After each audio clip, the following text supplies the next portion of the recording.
অনেক দর্শকই কিন্তু এই সময় একটা বিপদের সম্মুখীন হচ্ছেন যে ড্রাগন গাছের গোড়া অর্থাৎ যে রুট স্টক, সেই রুট স্টকের কিছুটা অংশ নিচের দিক থেকে পচে যাচ্ছে বা ফাঙ্গাস লাগছে।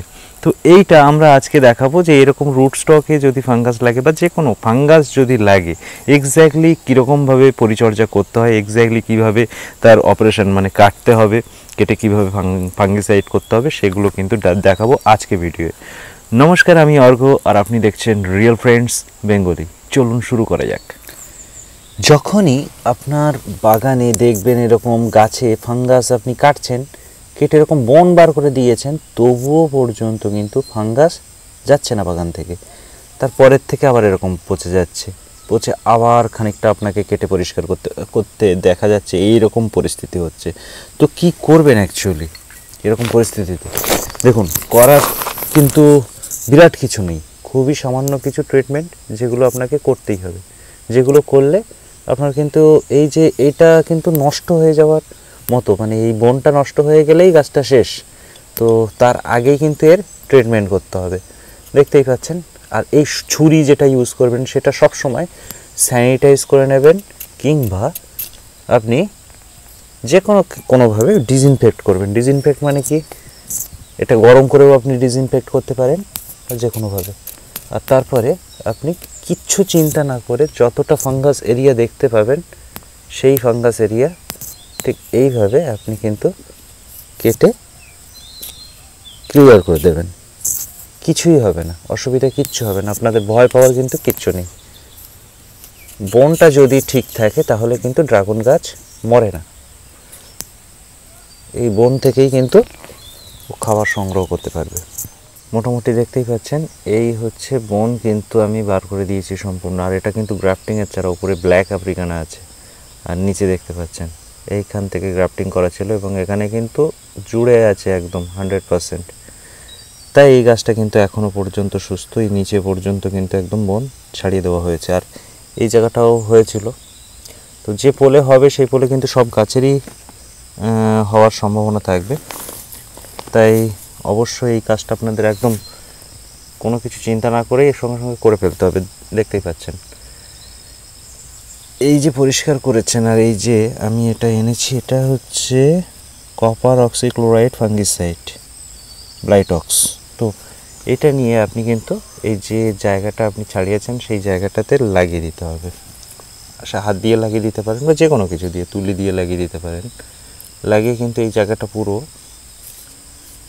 এই ফাঙ্গিসাইডের যে পেস্ট এটা লাগিয়ে দিলে কিন্তু এই জায়গাটা, এই যে ফাঙ্গাস, সেটা কিন্তু একদমই থাকবে না।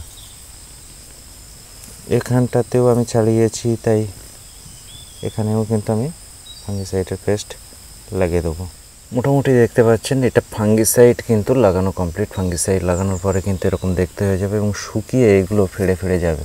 2-1 দিনের মধ্যে কিন্তু এই জায়গা থেকে একদম ফাঙ্গাস সম্পূর্ণভাবে চলে যাবে, একদমই ফাঙ্গাস আর থাকবে না।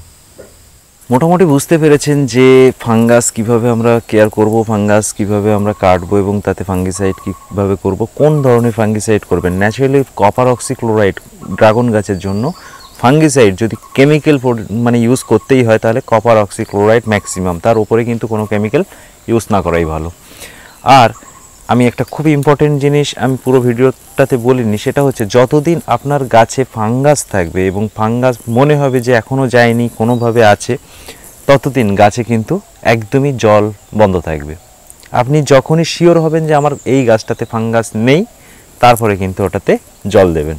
জল বন্ধ রাখলে ড্রাগন গাছে কিন্তু কোনো রকম সমস্যা হবে না, বরঞ্চ ফাঙ্গাসটা ধীরে ধীরে বিলুপ্ত হয়ে যাবে বা নষ্ট হয়ে যাবে। আমরা যে ট্রিটমেন্ট করছি এটাতে কিন্তু বেশি দিন সময় লাগে না, 1 সপ্তাহের মধ্যে গাছটা কিন্তু সুস্থ হয়ে যেতে পারে। আর যদি ঘন ঘন এরকম কাটছেন, আবার একটু কিছু দূর থেকে লাগছে, তাহলে একটা কাজ করবেন, একটু বেশি দূর থেকে কেটে পরিষ্কার করে দেবেন, তাহলে দেখবেন অনেকটাই বেশি উপকার হবে। আমরা কি করি, ফাঙ্গাস যতটুকু তার ঠিক কানা দিয়ে একটুখানি কেটে দিই, তো সেটা কিন্তু ভুল।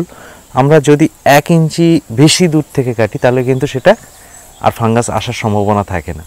মোটামুটি প্রত্যেকটা ভিডিওতে কিন্তু আমি বলে দিই যে কিভাবে আপনারা চারা কিনবেন। এটা একদমই মানে সিজন চলছে প্ল্যান্টেশনের, ম্যাক্সিমাম কমার্শিয়াল ফার্ম কিন্তু এই জানুয়ারি থেকে এপ্রিল মাসের মধ্যে কিন্তু প্ল্যান্টেশন করেন। তাই আপনারা এই সময় যদি চারা কিনতে চান আমার মাধ্যমে, যারা পুরানো দর্শক তারা সবাই জানে কিভাবে চারা কিনতে হয়, যারা নতুন দর্শক শুধু তাদের উদ্দেশ্যে বলছি, স্ক্রিনে আপনারা একটা নাম্বার দেখতে পাচ্ছেন, এই নাম্বারে আমাকে কিন্তু একটা SMS করতে হবে হোয়াটসঅ্যাপে কী লিখবেন, প্রাইস লিস্ট বা ভ্যারাইটি লিস্ট, এইটুকু লিখে আমাকে সেন্ড করে দেবেন। আমার মাধ্যমে প্রায় কমার্শিয়াল এবং রেয়ার ভ্যারাইটি মিলিয়ে 100-র কাছাকাছি ড্রাগন ফলের ভ্যারাইটি কিন্তু আপনি কালেকশন করতে পারবেন। আর এই 100 কাছাকাছি ড্রাগন ফলের ভ্যারাইটির একটা প্রাইস লিস্ট কিন্তু আমার কাছে তৈরি করা আছে। আপনার এই প্রাইস লিস্টের যে SMS সেটার রিপ্লাই হিসেবে কিন্তু আমি অবশ্যই আমার তৈরি যে লিস্ট সেটা কিন্তু অবশ্যই আপনার নাম্বারে সেন্ড করে দেবো। আর ভিডিওটা ভালো লেগে থাকলে লাইক শেয়ার কমেন্ট তো অবশ্যই করবেন, সঙ্গে সাবস্ক্রাইব করতে কিন্তু একদমই ভুলবেন না। তার সঙ্গে ভিডিওটা এই পর্যন্ত, দেখা হবে পরের ভিডিওয়ে। ধন্যবাদ, ভালো থাকবেন, নমস্কার।